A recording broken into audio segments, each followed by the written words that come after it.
Bien-aimé, je vais te dire quelque chose.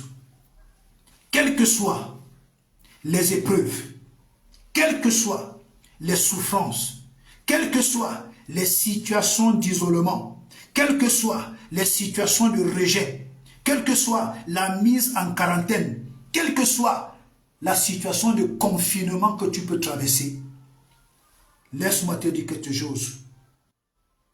Tout ce que tu peux vivre qui veut t'imposer l'isolement, tout ce que tu veux traverser qui t'impose l'isolement, qui t'impose le confinement, qui t'impose la quarantaine, ne prends pas ça mal. C'est parce que Dieu veut que tu commences à lui parler. Pardon, Dieu veut que tu commences à lui parler dans le secret. Dieu veut que tu commences à lui parler dans le secret. Oui, moi-même avant, dans mes débuts, quand je traversais une situation de rejet, une situation d'injustice, une situation d'isolement, comme la situation que nous traversons en ce moment dans ce grand village. Moi, avant, ce sont des choses qui m'amenaient vraiment à commencer à dire à Dieu des mauvaises paroles. Mais, j'ai compris que quand Dieu provoque un bouleversement, quand Dieu provoque une persécution, quand Dieu provoque des situations de confinement, c'est parce que Dieu a besoin que ses enfants commencent à lui parler. Dieu a besoin que ses enfants commencent à lui parler. Tous ces temps où tu ne peux pas sortir de la maison, commence à prier. Commence à parler à Dieu. Il y a quelque chose que Dieu veut te dire. Il y a quelque chose que Dieu veut te révéler. Il y a quelque chose que Dieu veut te confier.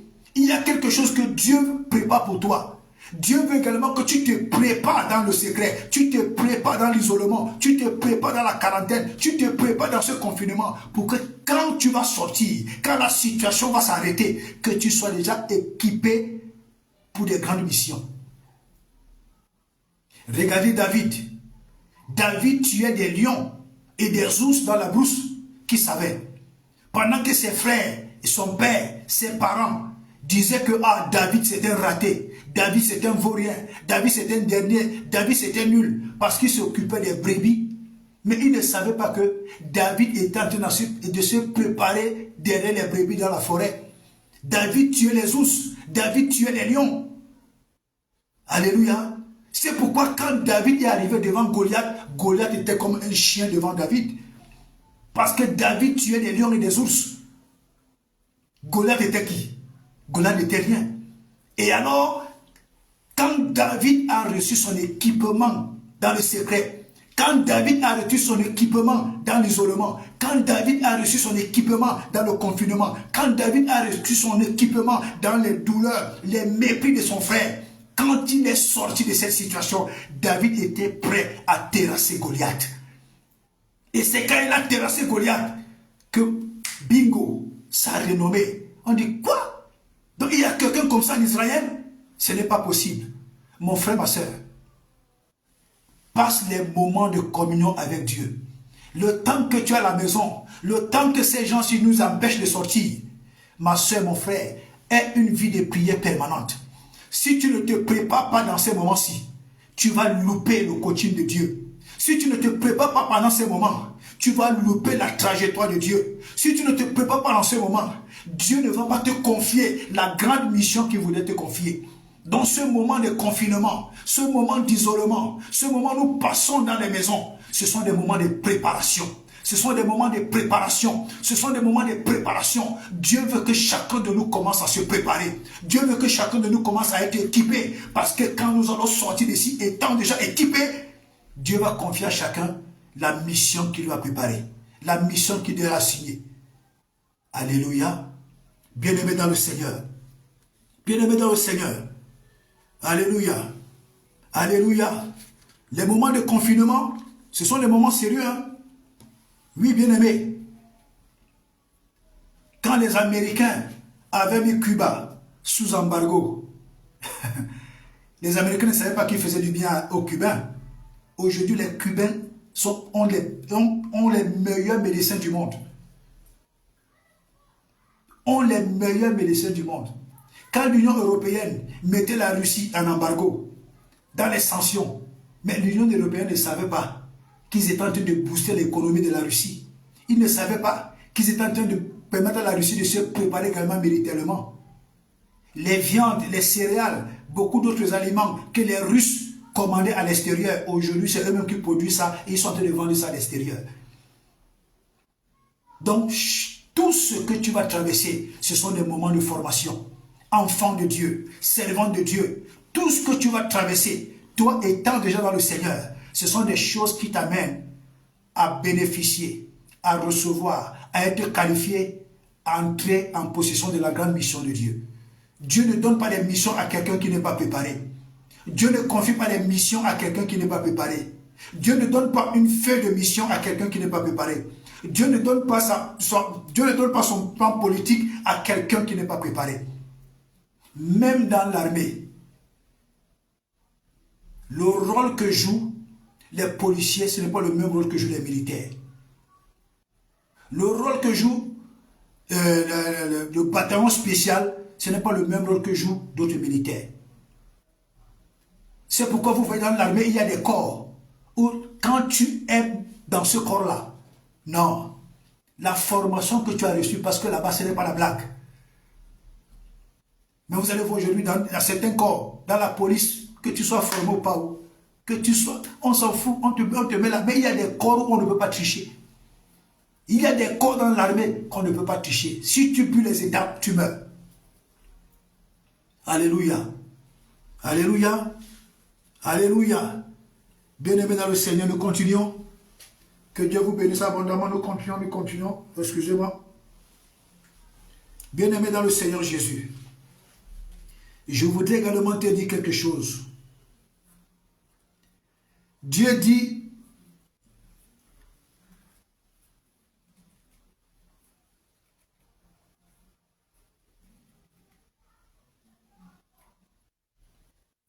que nous sommes ses enfants, n'est-ce pas? Dans Jean 1, verset 12 à 13. Nous sommes devenus enfants de Dieu. C'est bien. Mais j'aimerais que toi et moi nous prenions profondément conscience. Je dis profondément conscience. Sache aujourd'hui, je dis, retiens-le aujourd'hui en ce dimanche de culte pascal. Retiens-le aujourd'hui et retiens-le une fois pour toutes. Ta vie n'est pas une contrefaçon. Tu n'existais pas au hasard. Dieu te connaissait déjà depuis l'éternité, comme il a connu Jérémie. Ta vie n'est pas une contrefaçon. 2. Ta vie n'est pas un duplicata. Tu es l'unique. Ta vie n'est pas un duplicata. 3. Ta vie n'est pas un produit périmé. Même si tu vois quoi, même si l'environnement veut t'imposer quoi, sache que ta vie n'est pas une vie périmée. 4. Ta vie n'est pas un à peu près. Ta vie n'est pas un à peu près. Parce que Dieu a tout prévu avant que tu ne viennes sur la terre. Dieu a prévu des choses que tu vas expérimenter. Dieu a prévu des bénédictions que tu vas recevoir. Dieu a prévu des missions que tu vas accomplir. Dieu a prévu des gens que c'est toi qui vas les sauver. Dieu a prévu les gens que c'est toi qui vas les évangéliser. Dieu a prévu des gens que c'est toi qui vas prier pour eux, elles vont guérir. Dieu a tout préparé. Dieu a préparé un certain montant d'argent que tu vas toucher. Alléluia. Alléluia. Alléluia. Oui, ta vie n'est pas un ramassis de médiocrité. Ta vie n'est pas un ramassis de médiocrité. Tu n'es pas médiocre. Que tu sois parti à l'école ou pas, mets dans ta tête que tu n'es pas médiocre. Parce que si tu mets la médiocrité, si tu crois que tu es médiocre parce que tu n'es pas parti à l'école, si tu crois que tu es médiocre parce que tu ne sais pas parler français, Dieu s'en fiche pas mal du parler français. Dieu s'en fiche que tu parles français ou pas. Dispose ton cœur. Prends conscience qui tu es. Prends conscience que Dieu te connaît depuis l'éternité. Prends conscience que tu es d'abord divin avant d'être dans ce corps. Prends conscience que tu es à l'image de Dieu. Et laisse Dieu faire le reste. Ne t'impose pas un complexe d'infériorité. Ne t'impose pas un complexe d'infériorité. Ne te mets pas toi-même des limites. Que tu sois parti à l'école ou pas, dispose ton cœur, dispose-toi, dis à Dieu, me voici, transforme-moi et fais de moi ce que tu veux que je fasse. Tu vas voir la transformation que Dieu va te faire. Aujourd'hui, la plupart des grands prédicateurs sont des gens qui n'ont même pas fréquenté. J'ai dit des grands prédicateurs, ce sont des gens qui n'ont pas fréquenté. Parce qu'ils ont une foi folle. Alléluia. Alléluia. Sache que tu es unique. Sache que tu es spécial. Sache que tu es un ministre. Sache que tu es un ambassadeur. Sache que tu es un produit divin. Sache que tu appartiens au trône royal. Sache que Dieu t'a donné les clés pour ouvrir le royaume, pour ouvrir les écluses des cieux. Tu n'es pas n'importe qui. Quelqu'un à qui Dieu a remis les clés pour ouvrir le royaume des cieux. Ne te sous-estime pas. Que ce corps ne te fait pas croire que tu es médiocre. Que les habits que tu portes ne te fassent pas croire que tu es médiocre. Que la maison où tu habites pour le moment ne te fasse pas croire que tu es un vaurien. Que là où tu travailles, parce que tu touches un petit salaire, ne te fasse pas croire que ta vie va se limiter sur les petites choses. Non. Prends tout ça avec action de grâce et avance. Prends tout ça avec action de grâce et avance. Tout se passe là-dedans. Ce que tu nourris là-dedans, c'est ce qui va t'arriver. Ce que tu médites là-dedans, c'est ce qui va t'arriver. Si tu penses grand, c'est la grandeur qui va venir. Si tu penses puissant, c'est la puissance qui va t'habiter. Si tu crois que Dieu va écraser tout ce qui se met devant de ton chemin, Dieu va les écraser. Tout se passe là-dedans. Alléluia. Ne crois pas que tu es le dernier.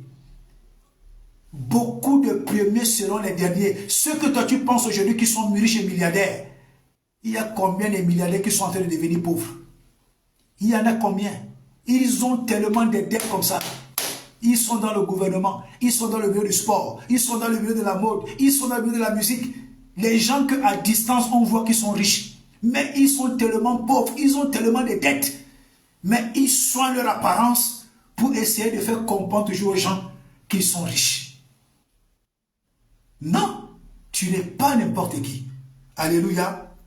Tu n'es pas n'importe qui. Dans Genèse 1, au verset 26, Dieu dit qu'il t'a fait à son image, selon sa ressemblance. Je suis à l'image de Dieu.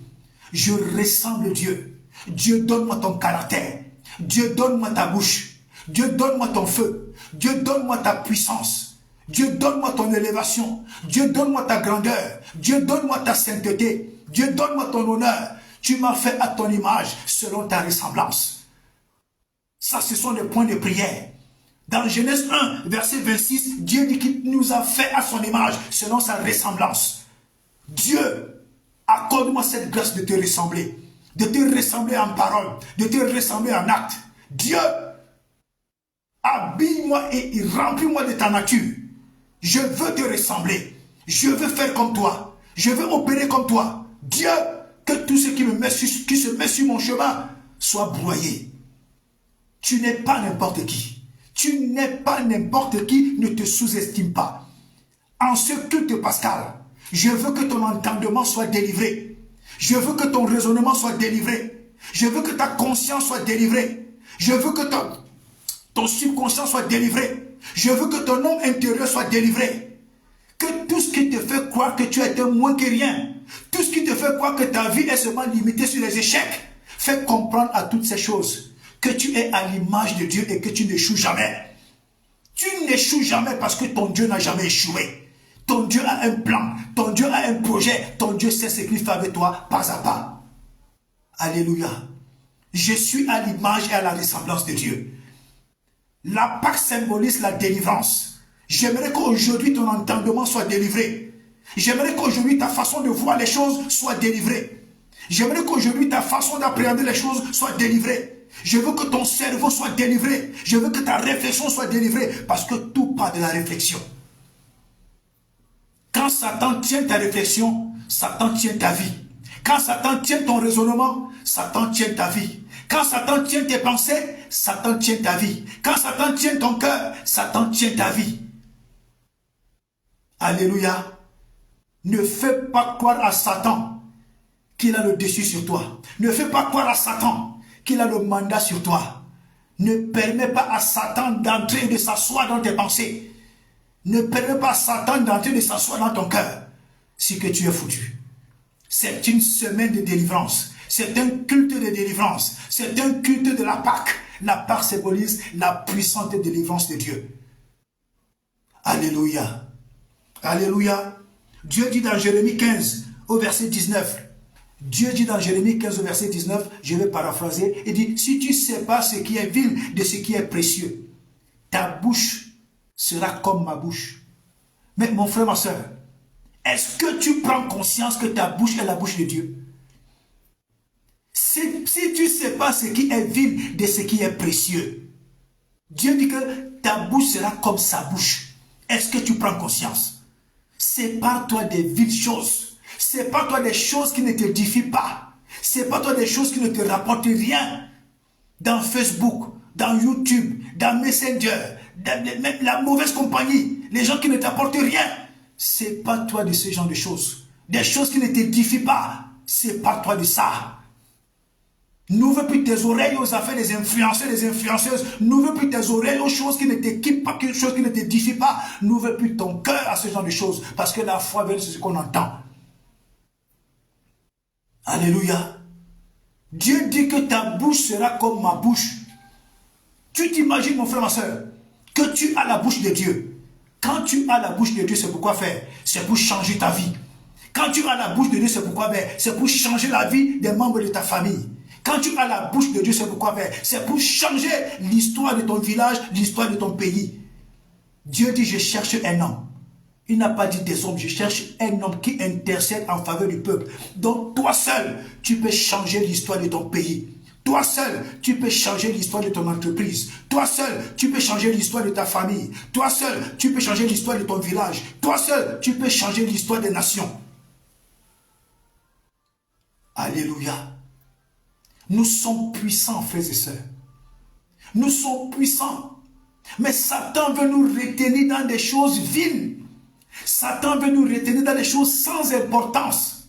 Satan veut captiver notre attention sur des choses minables qui ne nous rapportent rien. Ni l'argent, ni l'édification, rien.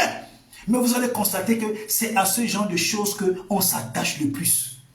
Pourquoi? Parce que notre chair parle plus fort que le Saint-Esprit qui est en nous. Ce n'est pas bon. Ce n'est pas bon. Donc, nous-mêmes, nous attristons le Saint-Esprit avec les choses que nous écoutons. Tu ne peux pas écouter une prédication de 1 heure. Mais tu peux écouter les affaires des influenceurs et des influenceuses pendant 4 heures. Tu attristes le Saint-Esprit. C'est nous-mêmes qui attristons le Saint-Esprit avec ce que nous écoutons. Nous attristons le Saint-Esprit avec les gens de camarades, les gens de personnes avec lesquelles nous marchons. Nous attristons le Saint-Esprit tous les jours. Alors que le Saint-Esprit doit grandir en nous.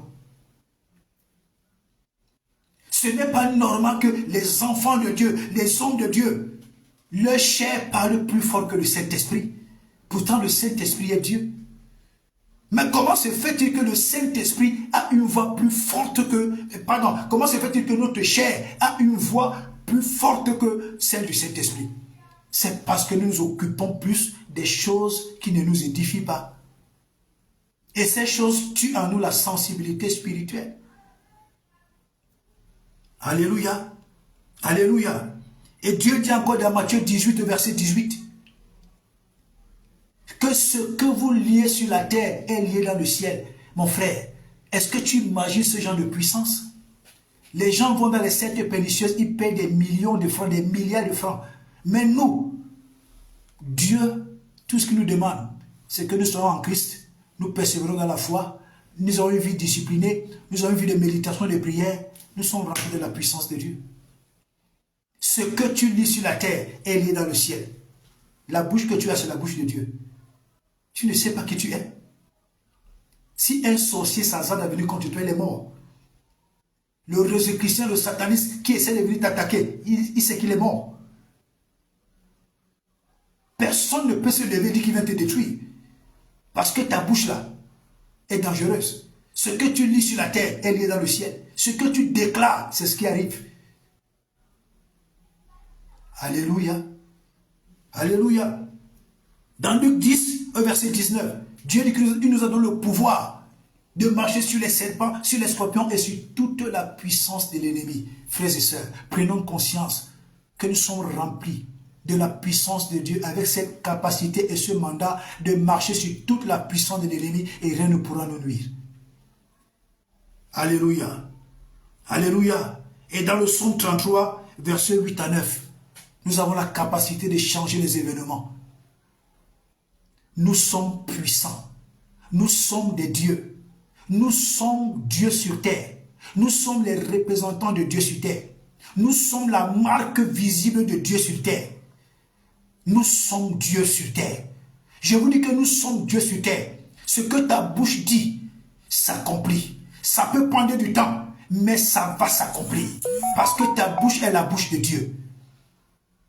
Quand tu te fâches contre quelqu'un, tu prononces une parole. Reste tranquille, tu vas voir cette parole s'accomplir. Tu vas voir cette parole s'accomplir. J'ai expérimenté cela. Que ce soit sur des hommes, que ce soit sur des arbres, que ce soit sur des bêtes. J'ai expérimenté cela. Nos bouches sont puissantes. Dieu nous a donné sa bouche. Dieu nous a oint une onction particulière. Dieu a fait de nous des personnes particulières. Frères et sœurs, nous sommes à l'image et à la ressemblance de Dieu. Nous ressemblons Dieu. Ce n'est pas notre chair qui ressemble à Dieu. C'est son esprit qu'il a mis en nous, qui ressemble à Dieu. Ce n'est pas cette chair. Quand nous nourrissons notre esprit, quand nous remplissons notre esprit, quand nous donnons de la nourriture spirituelle à notre esprit, quand nous grandissons spirituellement, l'esprit de Dieu en nous prend du volume et il commence à influencer et impacter cette chair. Alléluia. Alléluia.